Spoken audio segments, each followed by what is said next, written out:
Sa pumapagpalang umaga sa ating lahat, purihin ng Diyos sa umagang ito. Tayo po muli ay may panibagong biyaya at pag-asang kaloob ng ating Panginoon na tayo harap muli sa panibagong linggo at unang araw. Atin pong paumpisahan ang ating araw na ito sa patuloy na pagsasalo-salo sa kanyang gawain ng devotion upang maranasan natin muli ang kanyang kapahayagan. Ako po'y nagagalak na ako muli ang inyong makakasama. Mangyari lamang po ang kalooban niya. Tayo po'y paumpisahan natin ang ating devotion. At bago ang lahat, ang manggagaling po ang devotion na ito sa DFC Balagtas, Bulacan. Ang pong lingkod ang naatasan ng ating Pastor Joel, Pastor Ephraim. Tayo po imawit ng isang awitin, pangako niyo'y panghahawakan. Panginoon, lumalapit sa'yo ang puso kong nag-iisa, kayo ang aking pag-asa. Panginoon, tugon sa aking dalangin, tapat kailan pa man aking kapayapaan. Minsan pa po. Panginoon, lumalapit sa'yo ang puso kong nag-iisa, kayo ang aming pag-asa. Panginoon, tugon sa aming dalangin, tapat kailan pa man aking kapayapaan. Pangako mo, Diyos, pangako mo'y aking panghahawakan. Pangako mo'y aking kong sandigan.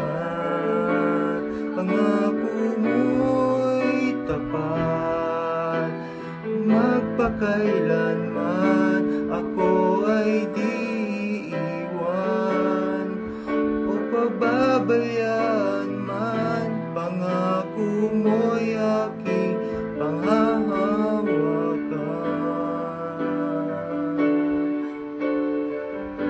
Panginoon, lumalapit sa'yo ang puso kong nag-iisa, kayo ang aming pag-asa.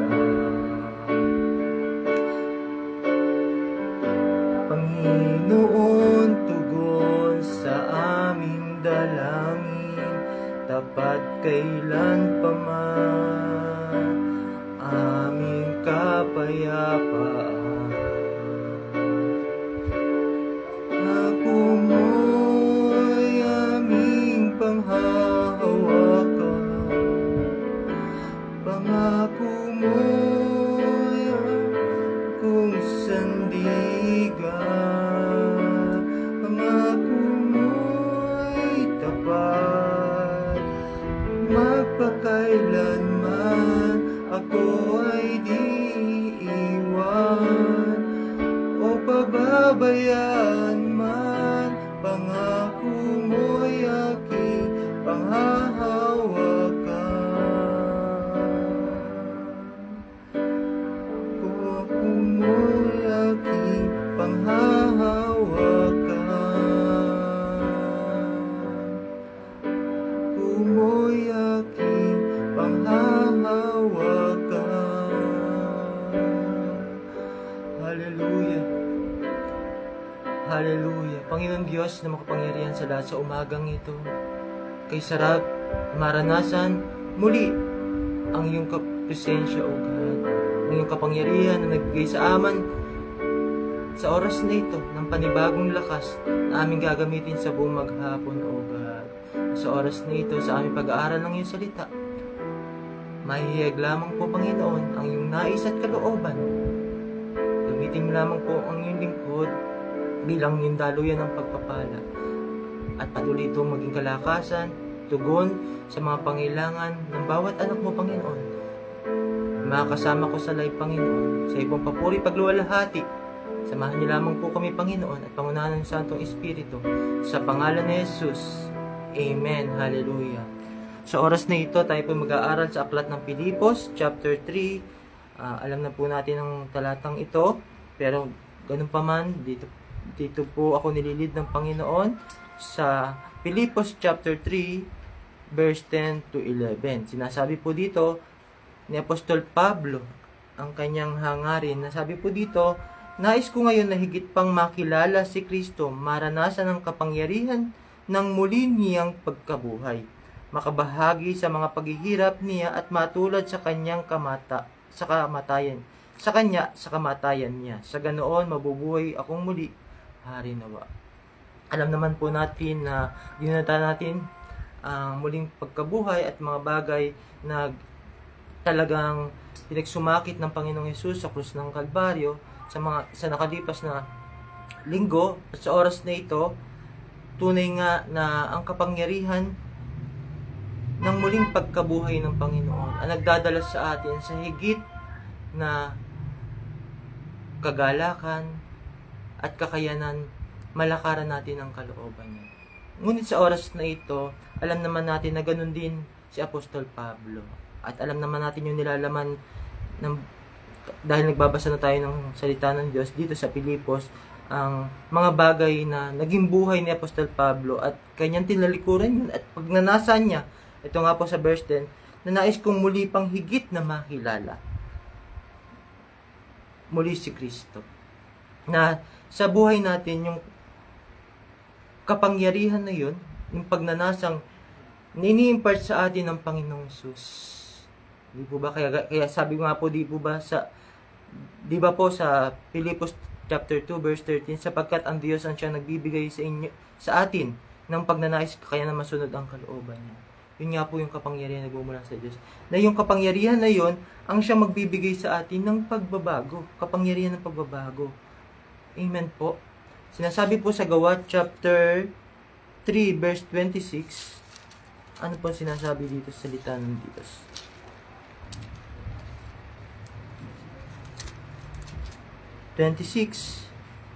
Chapter 3 verse 26. Kaya sinugo ng Diyos ang kanyang mga piniling lingkod, una sa atin na mga Hudyo, para tulungan niya tayong talikuran ang kasamaan. Amen po. Para talikuran daw po natin ang mga kasamaan, na yung mga bagay na nakasanayan natin sa kahapon ay talaga naman pong higit natin tinatalikuran at pinapagindapatin ng ating buhay na maging ayon sa nais ng Panginoon.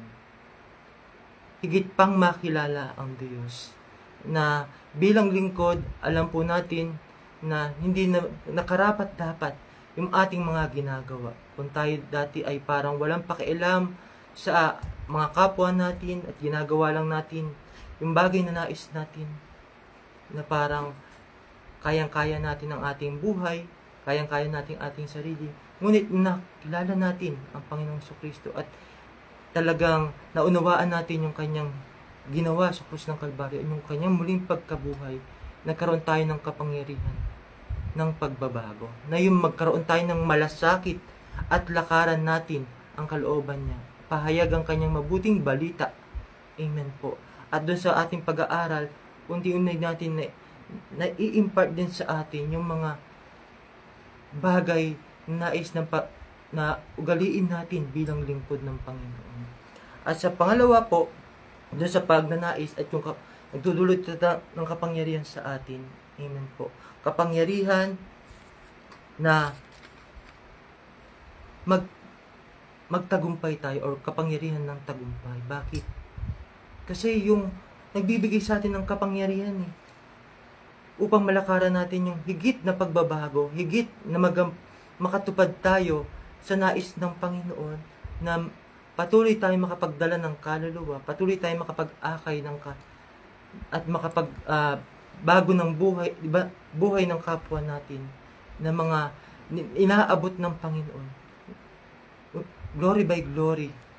Dahil sa kapangyarihan ng Panginoon, nagkakaroon tayo ng pagtatagumpay. Sinasabi po doon sa unang Korinto chapter 15:54,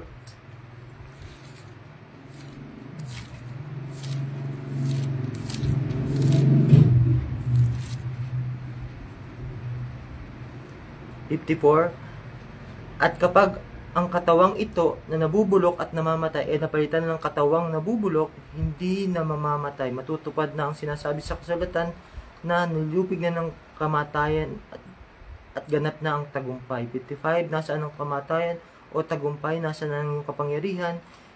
56, may kapangyarihan lamang kamatayan sa atin dahil sa kasalanan, at may kapangyarihan ang kasalanan sa atin dahil may kautusan. 57, ngunit salamat sa Diyos dahil binigyan niya tayo ng tagumpay sa mga bagay nito sa pamagitan ng ating Panginoong Hesus.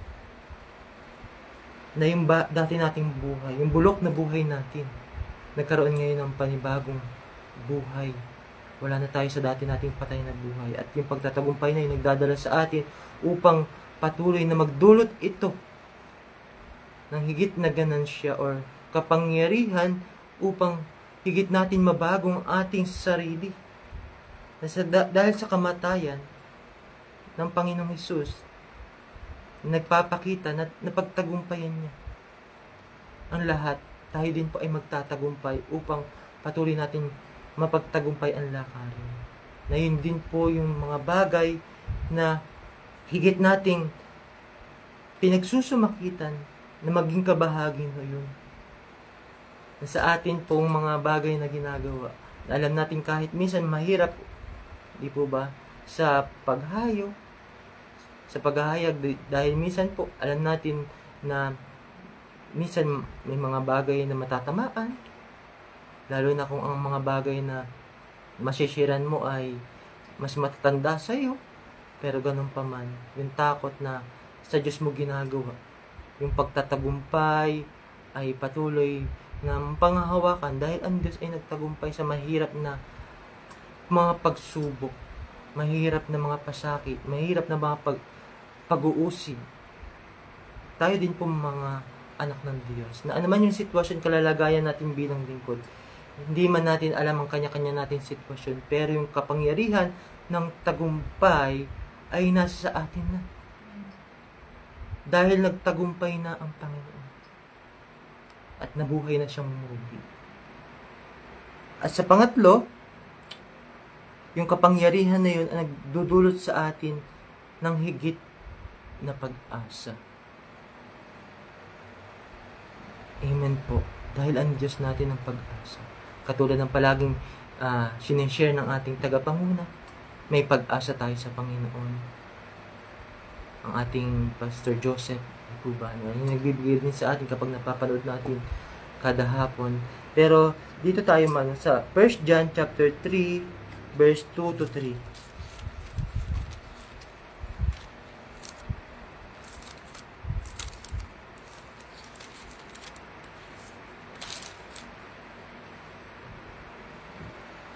Mga minamahal, mga anak na tayo ng Diyos, ngunit hindi pa naihahayag kung magiging anak tayo sa hinaharap. Alam natin sa pagbabalik ni Kristo, tayo na ay magiging katulad niya dahil makikita natin kung sino talaga siya. Kaya ang sino mang may ganitong pag-asa kay Kristo ay dapat maging matuwid sa kanyang buhay tulad ng buhay ni Kristo na matuwid. Doon po sa 2, ang sinasabi po doon, dahil makikita natin kung sino talaga siya. Dahil talaga naman nakita natin. At nararamdaman natin at unawang-unawa natin kung ano talaga yung pagkabuhay ng Panginoong Hesus, yung authority nun sa buhay ng bawat isa, na talagang makapangyarihan ang Panginoong Hesus, na tinapos niya lahat ng paghihirap at naging matagumpay siya. At yung kanyang pagbabagong buhay, yung ginampanan niya, ang nagiging ano din po sa atin, kagalakan, higit sa lahat, pag-asa. At yun yung kapangyarihan sa bawat isa sa ating anak ng Diyos sa mga oras na ito. Na hindi lang natin ito palaging inaalala, kundi totohanang ito yung dahilan kung bakit tayo nakakapagpatuloy. Kung bakit tayo nagagalak, masaya sa paglilingkod, at patuloy na ano man yung ginagampanan natin, ano man yung mga bagay na kinakaharap natin sa atin, ay hindi tayo natitigilan. Hindi tayo nahahadlangan. Amen po. Dahil ang Panginoong Hesus hindi nahadlangan. Kaya yung kapangyarihan niya, ang higit sa atin, nagbibigay ng ganitong pag-asa. Na makakayanan natin ang lahat ng bagay. Makakalakad tayo, sabi dito, magiging katulad niya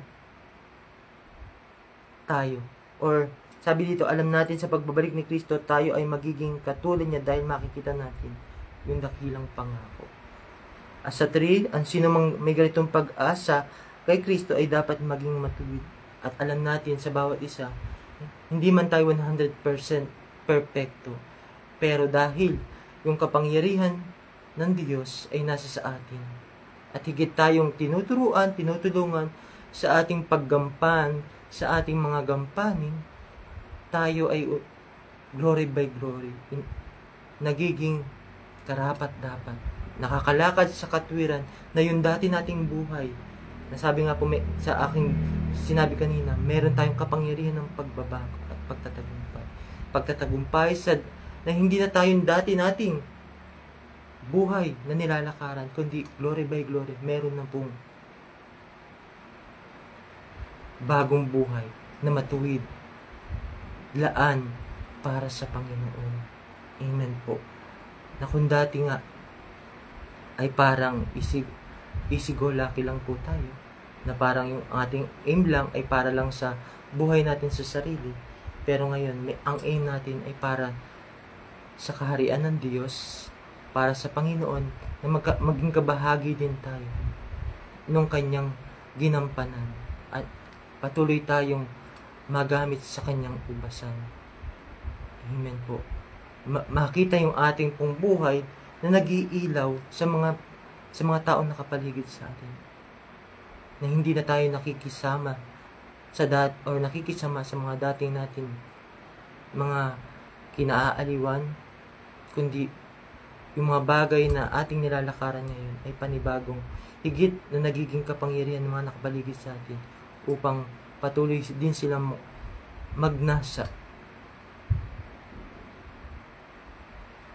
ayon sa kalooban ng Panginoon. Amen. At sa panghuli po, hindi ko naman po pagkakahabaan, na yung higit na nais ng isang lingkod katulad ni Apostol Pablo ang nagbibigay sa atin ng kapangyarihan ng kaligtasan. Amen po. Dahil sa atin pong dating buhay, hindi naman tayo magiging ganito, di po ba? Hindi naman totally tayong ganito. Dahil tayo po ay sinasabi po sa Isaiah 64:6a na tayo mga marunong basahan. Pero dahil dun sa kapangyarihan ng Panginoon at sa kanyang kapangyarihan ng salita at sa tulong ng banal na Espiritu, na yung pagiging marunong basahan natin ay unti-unti inaalis ng Panginoon. Nililinis niya into His gloriness. Na tayo ay nagiging bagong nilalang na, matuwid na, nagiging karapat-dapat na sa kanyang, dahil ang kanyang pagkamatay ang nagbigay sa atin ng katubusan na mababasa naman po natin sa Mateo chapter 20 verse 28.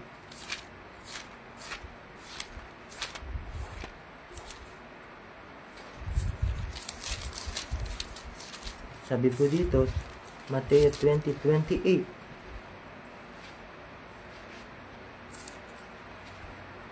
Maging ako na anak ng tao ay naparito sa mundo hindi upang paglingkuran, kundi upang maglingkod. Ito po, at magbigay ng aking buhay para magligtas ng maraming tao. Hindi po ba? Yun naman po ang naganap. Dahil sa buhay ng Panginoong Hesus, maraming talagang nabago, na talaga ng naligtas, at kabilang na po tayo doon. At yung ating buhay na pinagiging dapatin ng Panginoon ay magdudulot din ng kapangyarihan ng pagliligtas sa mga nakapaligid sa atin. Upang sila man din ay higit na mapuno ng biyaya ng Panginoon. Na sa atin pong mga buhay na kinakaharap ngayon, alam po natin na nagkaroon po ng higit na paggunita. Alam natin yung kapangyarihan no, na hindi lang basta natin naalala ang kamatayan, pagpapakasakit at muling pagkabuhay ng Panginoon. Ngunit yung muling pagkabuhay ng Panginoon sa atin ay maging imahe or maging higit na kapangyarihan sa bawat isa sa atin na ito'y nagdudulot. Alam naman po natin na hindi din madali yung ating Great Commission, pero yung kanyang muling pagkabuhay ay nangangahulugan tayo makakaranas ng kapangyarihan ng pagbabago, katulad nga po nun, kapangyarihan ng pag-asa, kapangyarihan ng tagumpay, at kapangyarihan ng kaligtasan. Dahil unang-una, tapat yung nangako sa atin. Tapat yung higit na nabuhay na magmuli.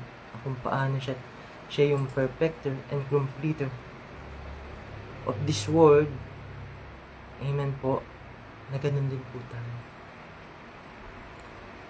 Na kung hindi namatay at muling nabuhay ang Panginoon, paano ang ating pong buhay? Paano tayong nandito sa mundo? Kaya napakapalad po ng bawat isa sa atin na tinatamasa natin yung ganitong biyaya, ganitong kapangyarihan at ganitong pribilehiyo, ganitong regalo mula sa ating Panginoon. At isa na rin po ako sa nagagalak sa Panginoon dahil kami din po ay talagang nabiyayaan lang din naman po ng Panginoon ng kanyang muling pagkabuhay at pagpapasakit na patuloy ko din pong ninanais na maging kabahagi gaya ng sinasabi ni Apostol Pablo, maranasan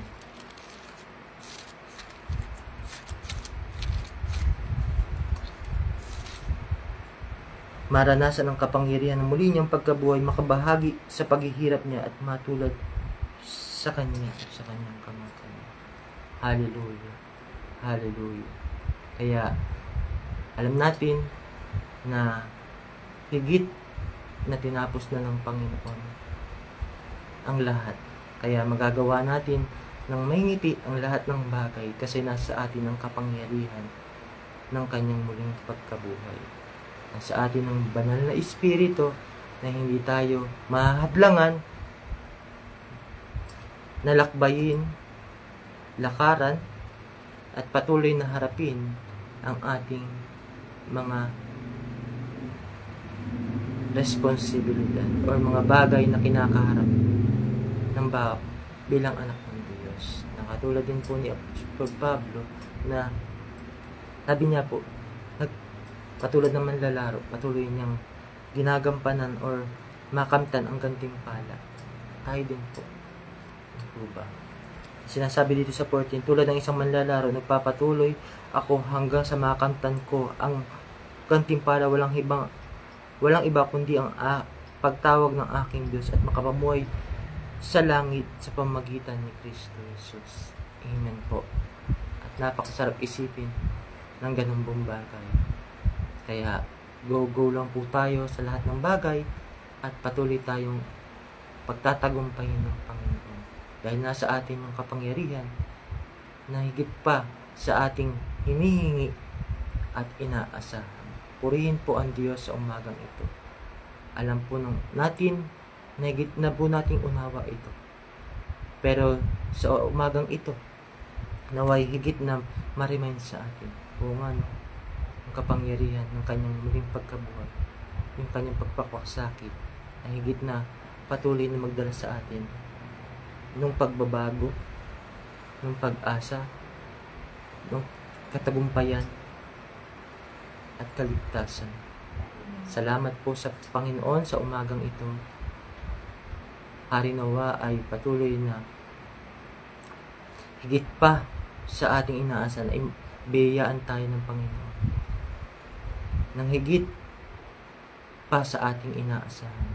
Hallelujah. Tayo po'y manalangin. Salamat po Panginoon sa dakilang biyaya niyo na patuloy naming maranasan at higit pa naming naisin ang mga bagay na mabuti at karapat-dapat. Kung paano ang iyong salita ay nagsusumakit na higit pa namin kayong makilala at higit pa naming maranasan ang inyong muling pagkabuhay. Hindi lang namin ito maalala, kundi ito'y patuloy naming ilakip sa aming pang-araw-araw, sa aming buhay na ginagampanan bilang mga anak. At ito'y magsilbing higit na kapangyarihan at pagtatagumpay sa dako para po. Alam niyo po ang sitwasyon ng iyong mga anak. Muli po naming hinihingi ang iyong mga kamay o God. Higit pa sa aming Panginoon na kung paano kami pinalalakas ng aming mga tagapanguno, ganun din po ibalik sa kanila ang higit pang mga bagay na naisip nila Panginoon na mga programa.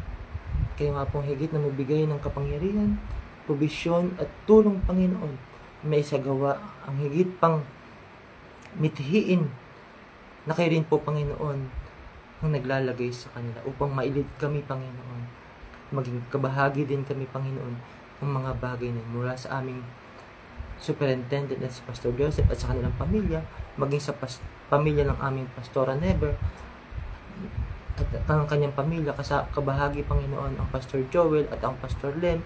Patuloy nga po sila Panginoon, higit pang hawakan Panginoon, at patuloy na pataging palakasin, biyayaan sa lahat ng aspeto Panginoon, upang maging higit kaming kasama Panginoon sa mga programang kanilang pinagsusumakitan.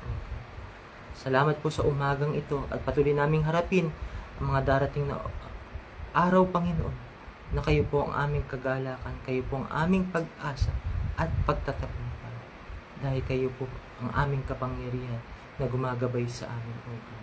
Salamat po sa umagang ito, sa iyo po ang papuri pagluwalhati. In Jesus' name, Amen. God bless po sa bawat isa. Muli po, kagalakan po na muling gamitin sa gawain ng devotion ito. Sa Diyos po ang papuri sa Panginoon.